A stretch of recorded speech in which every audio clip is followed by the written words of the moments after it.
Good morning everyone, welcome back to GK today.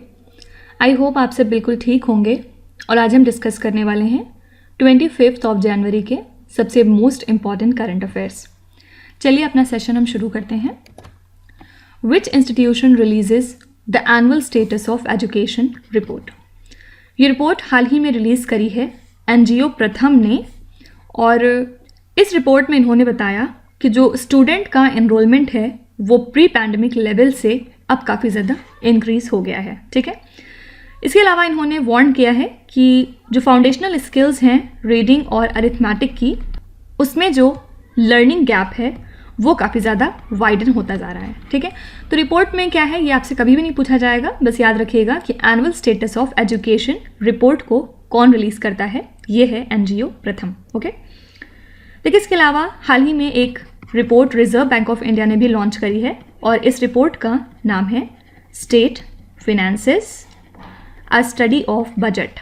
ठीक है, और इस स्टडी के मुताबिक जो फिस्कल हेल्थ है स्टेट्स की वो काफ़ी ज़्यादा इम्प्रूव हुई है अगर हम पैंडमिक के टाइम से कंपेयर करें तो। ठीक है, तो सिंपली बस याद रखिएगा कि स्टेट फिनेंसेस नाम की जो रिपोर्ट है वो किसने रिलीज़ करी है, ये है रिजर्व बैंक ऑफ इंडिया।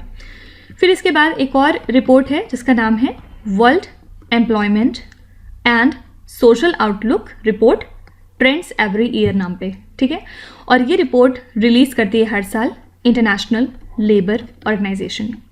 इसमें उन्होंने बताया कि जो प्रेजेंट में ग्लोबल इकोनॉमिक स्लोडाउन है उसकी वजह से जो सोशल और इकोनॉमिक इनइक्वालिटीज़ हैं वो काफ़ी ज़्यादा बढ़ती जा रही हैं, क्योंकि ज़्यादा से ज़्यादा वर्कर्स जो है वो फोर्स किए जा रहे हैं कि वो lower quality poorly paid job को एक्सेप्ट करें, जिसकी वजह से उनकी जो जॉब सिक्योरिटी है और जो सोशल प्रोटेक्शन है वो काफ़ी ज़्यादा इफेक्टेड हो रहा है। ठीक है, और इनके मुताबिक, इस रिपोर्ट के मुताबिक मतलब जो टोटल वर्किंग आवर्स हैं पर पर्सन वो भी काफ़ी ज़्यादा कम है अगर हम प्री पैंडमिक लेवल से कंपेयर करें, और ये हम बात कर रहे हैं एशिया पैसिफिक रीजन में।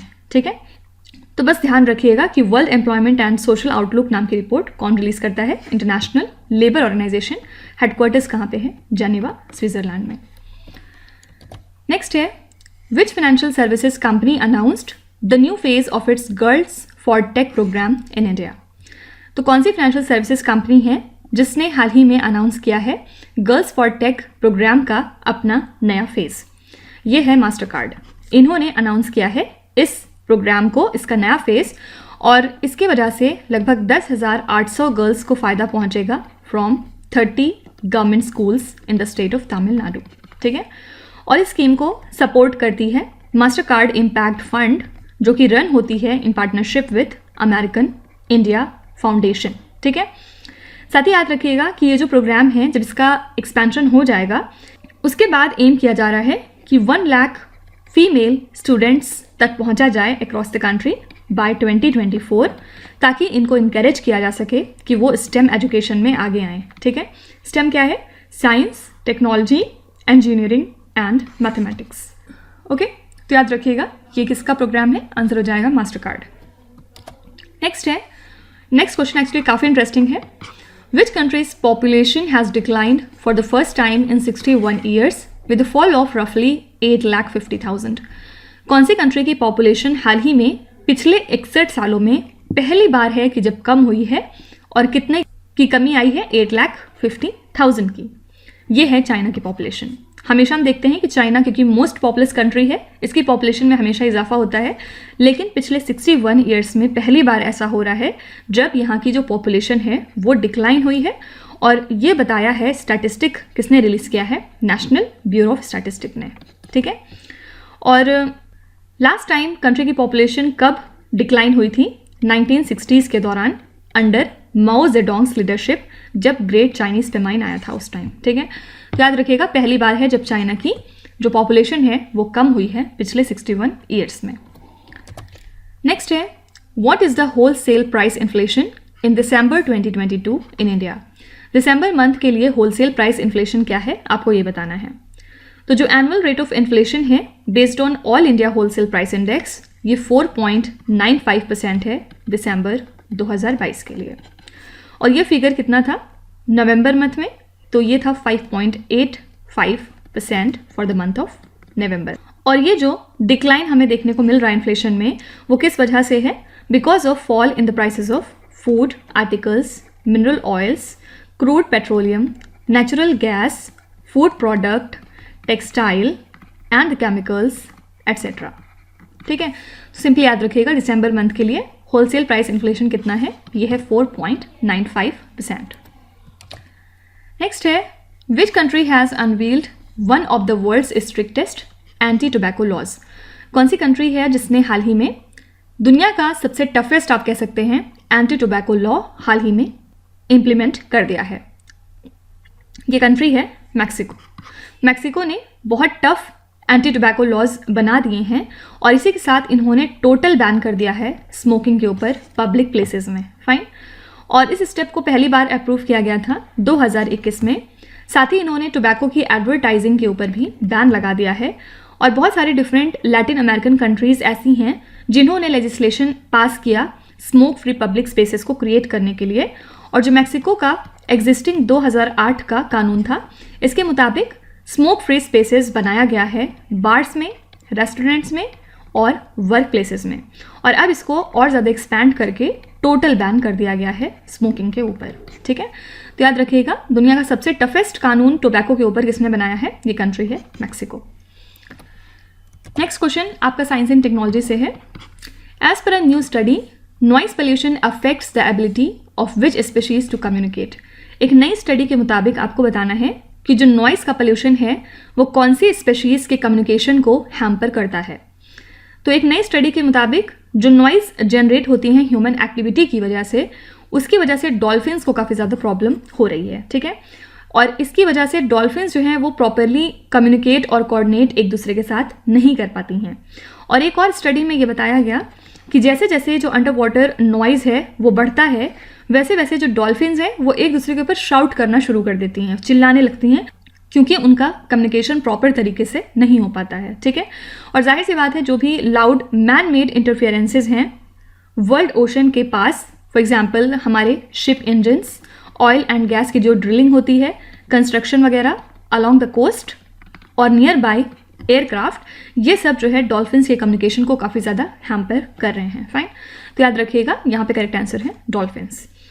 लेकिन इसके अलावा हाल ही में इंडियन इंस्टीट्यूट ऑफ जियोमैग्नेटिज्म के रिसर्चर्स ने रिपोर्ट किया है कि पहली बार हमें एविडेंस मिला है कि सॉलिटरी वेव्स और डिस्टिंक्ट इलेक्ट्रिक फील्ड फ्लक्चुएशंस मौजूद हैं मार्स के मैग्नेटोस्फीयर सरफेस पे। ठीक है, और ये स्टडी किस लिए क्रूशल है? क्योंकि डायरेक्टली ये कंट्रोल करते हैं पार्टिकल का एनर्जाइजेशन, प्लाज्मा लॉस, ट्रांसपोर्ट वगैरह थ्रू वेव पार्टिकल इंट्रैक्शन। ठीक है, तो बहुत सारे मिशंस अब तक मार्स पे हो चुके हैं, लेकिन ये जो सोलेटरी वेव्स की प्रेजेंस है मार्शियन मैग्नेटोस्फीयर पे, ये कभी भी अब से पहले रिपोर्ट नहीं हुई है। तो आपसे पूछा जा सकता है कि साइंटिस्ट ने हाल ही में जो रिपोर्ट करा है कि पहला एविडेंस मिल गया है हमें सोलिटरी वेव्स के प्रेजेंस का या फिर डिस्टिंक्ट इलेक्ट्रिक फील्ड फ्लक्चुएशन का, ये कौन से प्लैनेट पे मिला है? याद रखिएगा ये मार्स पे हमें मिला है। नेक्स्ट है, Yeti airlines with 72 passengers crashed in which country in its deadliest plane crash in last 30 years। सबको पता है कि यती एयरलाइन जिसमें 72 पैसेंजर मौजूद थे, ये नेपाल कंट्री में हाल ही में क्रैश हो गया था और ये नेपाल का पिछले 30 सालों में सबसे बुरा एयर क्रैश रहा। राइट, जो फ्लाइट थी यती एयरलाइंस की, ये काठमांडू से लेके कहाँ तक जा रही थी? To the tourist town of Pokhara, और रास्ते में ही ये क्रैश हो गई थी। टोटल इसमें 72 पैसेंजर थे, साथ ही क्रू था इनका। और नेपाल में एक्चुअली प्रॉब्लम ये है कि यहाँ पे कुछ बहुत ज़्यादा डिफ़िकल्ट टेरेन होते हैं जहाँ पे आप नेविगेट करते हैं, और यूरोपियन यूनियन ने बैन कर दिया है नेपाल की एयरलाइंस को अपने एयर स्पेस से। रीज़न क्या है कि इन्होंने बताया कि जो ट्रेनिंग और मेंटेनेंस स्टैंडर्ड हैं शायद वो नेपाल अभी फुलफिल नहीं कर पा रहा है। ठीक है, तो याद रखिएगा यती एयरलाइंस का जो अभी हाल ही में क्रैश हुआ था, ये कौन सी कंट्री में हुआ है? आंसर हो जाएगा नेपाल। नेक्स्ट है, Which country has become India's 4th largest trading partner due to India's higher imports of crude oil and fertilizer? आपको बताना है कि कौन सी कंट्री हाल ही में इंडिया की 4th लार्जेस्ट ट्रेडिंग पार्टनर बन चुकी है। रीज़न क्या है? इंडिया बहुत ज़्यादा क्रूड ऑयल और फर्टिलाइज़र इस कंट्री से इंपोर्ट करने लगा है। तो इसी के साथ रशिया हमारी 4थी लार्जेस्ट ट्रेडिंग पार्टनर बन चुकी है, क्योंकि हमने इंपोर्ट किए हैं रशिया से $32.9 बिलियन वर्थ का सामान during the April to December period, ठीक है। और जो मेन कंट्रीब्यूटर्स हैं इंडिया के हायर इंपोर्ट में रशिया कंट्री से, वो दो हैं, याद रखिएगा, क्रूड ऑयल और फर्टिलाइज़र, ठीक है। तो इंडिया का जो फर्टिलाइज़र इंपोर्ट है रशिया से वो इंक्रीज़ हुआ है बाय 371%, और अब हम इंपोर्ट करने लगे हैं 2.15 million tonne of fertiliser in the first 6 months of year, ठीक है। तो बस याद रखिएगा कि रशिया इंडिया का चौथा सबसे बड़ा ट्रेडिंग पार्टनर बन चुका है। नेक्स्ट है, which badminton player won the Malaysia open super 1000 women singles title. किसने जीता है ये? तो जो मलेशिया ओपन हुआ है सुपर 1000 वुमेन सिंगल टाइटल, ये जीता है अकाने यामागुची ने, ठीक है। ये रेनिंग वर्ल्ड चैंपियन है।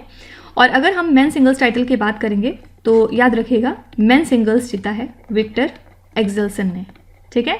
और इसी के साथ ये विक्टर एक्सेल्सन का 9th super series premiere title है और 3rd मलेशियन ओपन रहा।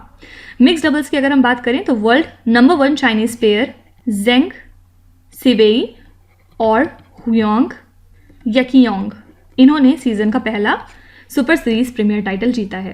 तो याद रखिएगा मेन सिंगल टाइटल जीता विक्टर एक्सेल्सन ने, वुमेन सिंगल जीता अकाने यामागुची ने, और जो डबल पेयर है वो जीता है जेंग सिवेई एंड हुआंग यकियोंग ने, ठीक है।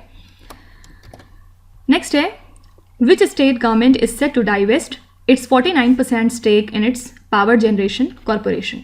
आपको बताना है कि कौन से स्टेट गवर्नमेंट है जिसने डिसाइड किया है कि वो अपना 49% स्टेक ले लेंगे इन इट्स पावर जनरेशन कॉरपोरेशन।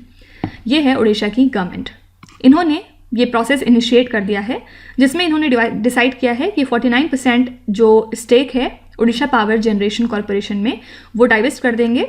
और ओपीजीसी की बात करें तो ये एक profit making public sector unit है जो कि ऑपरेट करती है 1740 मेगावाट थर्मल पावर प्लांट। कहाँ पे है ये? बनहरपल्ली में इन झारसुगुड़ा डिस्ट्रिक्ट, ठीक है। इसी के साथ स्टेट ने ग्लोबल टेंडर फ्लोट कर दिया है जिसमें इन्होंने एक्सप्रेशन ऑफ इंटरेस्ट को इनवाइट किया है for disinvestment in the profit making company. याद रखिएगा ये कौन सी स्टेट है, ये है उड़ीसा। नेक्स्ट है, which Indian child actor one the international Press Academy award. कौन सा चाइल्ड एक्टर है इंडिया का जिसने इंटरनेशनल प्रेस एकेडमी अवार्ड हाल ही में जीता है? तो ये है भाविन राबरी। ये लीड चाइल्ड एक्टर हैं गुजराती फिल्म चेलो शो के, ठीक है। इन्होंने बैक किया है International Press Academy award in the best breakthrough performance category. कहाँ पे? At the 27th satellite awards जो कि हाल ही में यूएस में हुए थे। और ये जो चेलो शो है ये पहली इंडियन मूवी है जो कि शॉर्टलिस्ट हुई थी for the Oscars in the best international feature film after 21 years, ठीक है। तो याद रखिएगा ये अवार्ड किसको दिया गया है? इंटरनेशनल प्रेस एकेडमी का। ये है भाविन राबरी। इसके अलावा हमने देखा है कि union commerce and industry minister Piyush Goyal ने हाल ही में नेशनल स्टार्टअप अवार्ड 2022 के विनर्स का नाम अनाउंस किया है। और स्टार्टअप इंडिया इनोवेशन वीक के दौरान ही इन अवार्ड्स को प्रेजेंट किया गया। और इस इवेंट के दौरान 41 स्टार्टअप्स, 2 इंक्यूबेटर्स और 1 एक्सेलरेटर को रिकॉग्नाइज किया गया है एज विनर्स। सिंपली आपसे पूछा जा सकता है कि कौन सी यूनियन मिनिस्ट्री है जो कि नेशनल स्टार्टअप अवार्ड्स 2022 को प्रेजेंट करती है? तो ये है ministry of commerce and industry.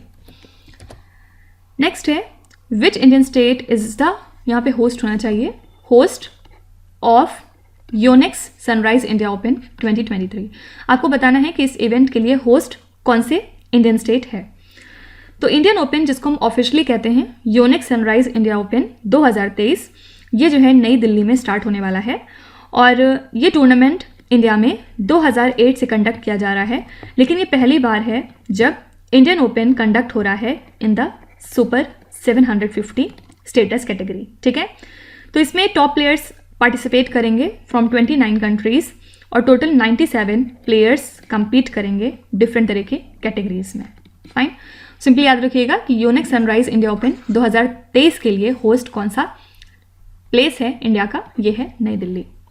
तो इसी के साथ हमने आज के सभी मोस्ट इंपॉर्टेंट करंट अफेयर्स को देख लिया और अब हम चलते हैं दिसंबर 2022 के करंट अफेयर्स रिवीजन की तरफ, जिसमें हम टोटल 240 क्वेश्चंस रिवाइज कर रहे हैं और आज हमारा सेकेंड लास्ट सेशन होने वाला है, ठीक है।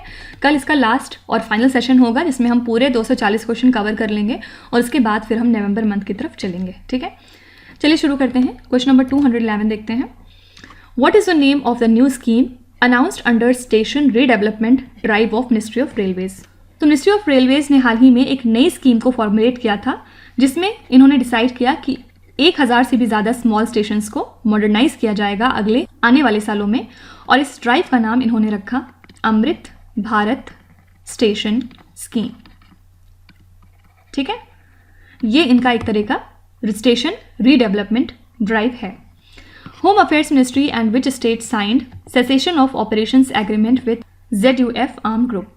तो union government and Manipur government ने साइन किया है सेसेशन ऑफ ऑपरेशंस एग्रीमेंट को विथ ज़ेलियांगरोंग यूनाइटेड फ्रंट।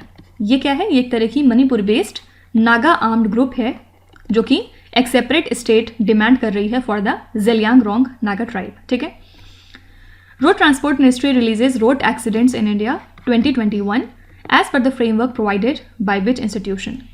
तो union ministry of road transport and highways ने अपनी इस एनुअल रिपोर्ट को हाल ही में जारी किया था, और ये रिपोर्ट जो है बेस्ड है इंफॉर्मेशन के ऊपर जो हम रिसीव करते हैं from United Nations Economic and Social Commission for Asia and the Pacific. ठीक है। Union ministry of Power signed memorandum of understanding with which organisation to set up early warning system for vulnerable hydro project. तो union ministry of Power और DRDO ने ये MOU sign किया है और ये डिसाइड कर चुके हैं कि ये सेटअप करेंगे एक early warning system vulnerable hydro project और पावर स्टेशंस के लिए। Who has been appointed as the chairman of National Highways Authority of India. NHAI ने हाल ही में अपॉइंट किया है senior bureaucrat mister Santosh Kumar Yadav को एज इट्स चेयरमैन। ठीक है। और पहले ये क्या थे? ये एडिशनल सेक्रेटरी थे in the department of school education and literacy, जो कि काम करता है अंडर मिनिस्ट्री ऑफ एजुकेशन। ठीक है। तो प्रेजेंट में चेयरमैन कौन है NHAI के? ये है मिस्टर संतोष कुमार यादव।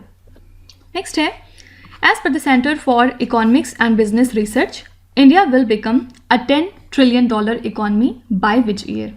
तो CEBR ने अनाउंस किया है कि India third economic super power बन जाएगी 2037 तक, और $10 ट्रिलियन इकोनॉमी हम बन जाएंगे 2035 तक।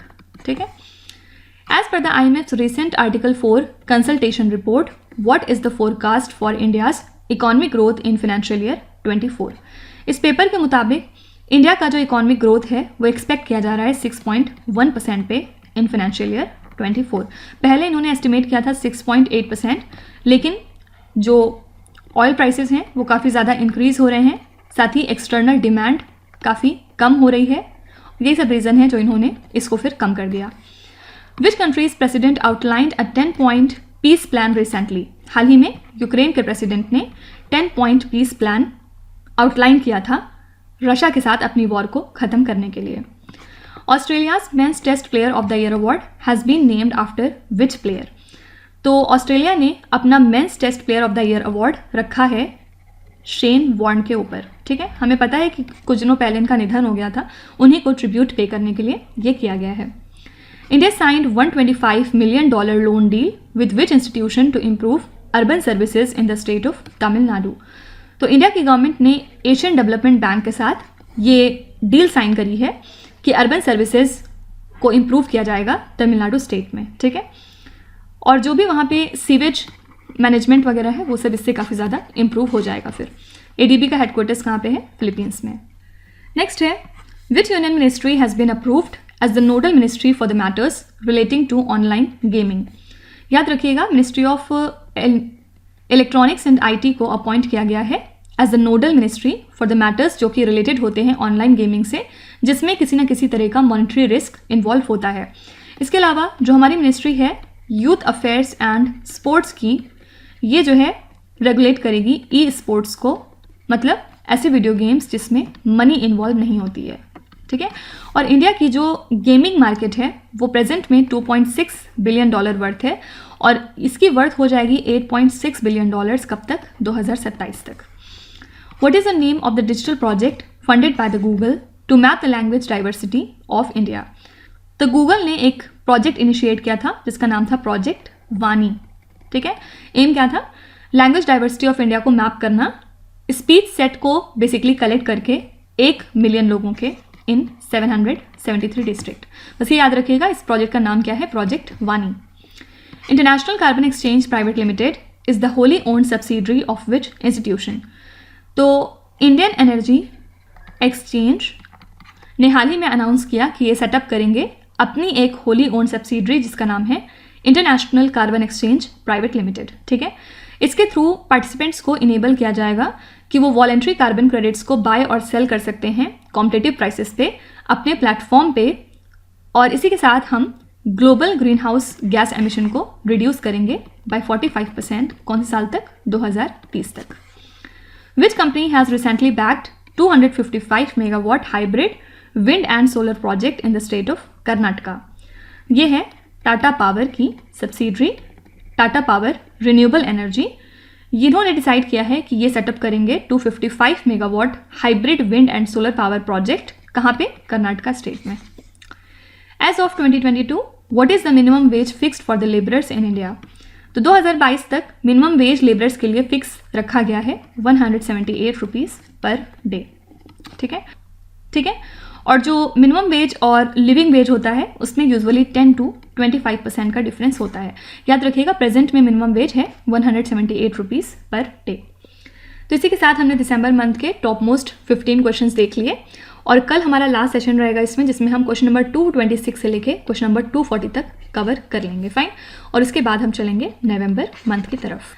चलिए अब आपका क्विज देख लेते हैं. यहाँ पे 5 क्वेश्चंस हैं जिनको आपको ध्यान से पढ़ना है और इसका जवाब आपको कमेंट्स में लिखना है. तो यहाँ पे वीडियो को पॉज करके एक एक करके ध्यान से क्वेश्चन को पढ़िए. जो भी आपको आते हैं वेल एंड गुड, जो नहीं आते कोई भी बात नहीं. विथ टाइम डेफिनेटली आपका स्कोर इंप्रूव करेगा, बस आपको कंसिस्टेंट और परसिस्टेंट रहने की ज़रूरत है. So that's it for today. I hope you have like the session. आज का सेशन आपको कैसा लगा ज़रूर बताएगा कमेंट्स में. साथ ही साथ आपका कोई भी रिव्यू है, फीडबैक है या फिर सजेशन है तो वो भी आप हमें बता सकते हैं. हमें जानकर खुशी होगी और हम पूरी कोशिश करेंगे उसको इम्प्लीमेंट करने की. तो कल फिर हम मिलेंगे सेम टाइम सेम जगह कल के करंट अफेयर्स के साथ. Till then stay tuned. Thank you so much for watching and please do not forget to subscribe to GK Today. With this, Meenus Hadsana signing off.